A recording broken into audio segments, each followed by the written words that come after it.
Ilang pinaniniwalaang buto ng tao na posibleng biktima umano ng martilyo gang ang nahukay sa isang balon sa lungsod ng Ozamis. Ayon sa mga pulis, gagamitin naman ito para sa case build-up laban sa mga paruhinog.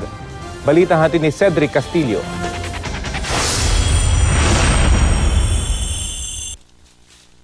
Bago pa man ipahukay ng Ozamis Police ang balong ito sa isang gubat at pabundok na bahagi ng Barangay Kapukaw, Ozamis City, lampas tao na ang hukay na dati raw pinaniniwalaang may makukuhang ginto.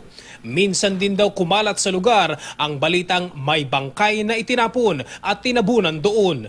Wala ko kita, sir. O, narinig lang namo nga naihagbong din, Patay na tingali, sir. Palagay mo patay na? Patay na. Gamit ang backhoe, ipinahukay ng Ozamis City Police ang balon. Matapos maiahon ang tone-toneladang lupa at naglalakihang mga bato at makalipas ang 2 oras na paghuhukay na aabot sa 2 palapag na lalim, may napansin ang mga pulis.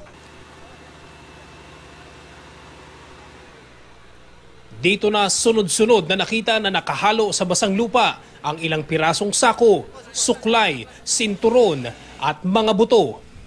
Mag-autopsy o medico-legal natin no? Para tingnan kasi may wallet pa. Paano, sa forensic pa rin natin ilagay yung wallet para ma-identify talaga yung kung sino yun sila.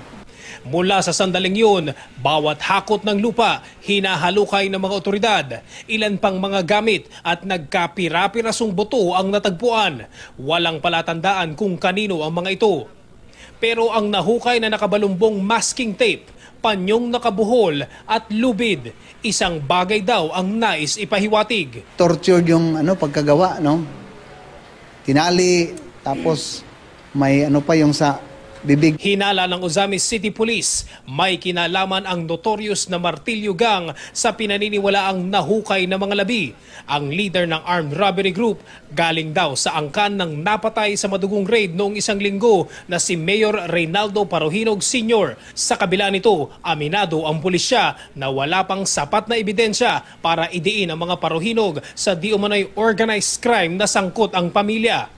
Ang mga nahukay kahapon gagamitin daw para sa case build-up laban sa angkan ng napatay na alkalde. Enough ba yun, sir, para i-link directly sa mga Paruhinog, sir? Hindi. Hinintay naman natin yung mga witnesses.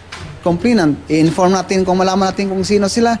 Kaya in-invite natin yung lahat na masabi natin na wala ng mga mahal sa buhay. I-try natin magpunta rito kung may mga palatandaan ba.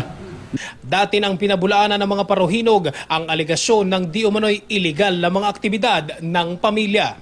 Cedric Castillo, GMA News.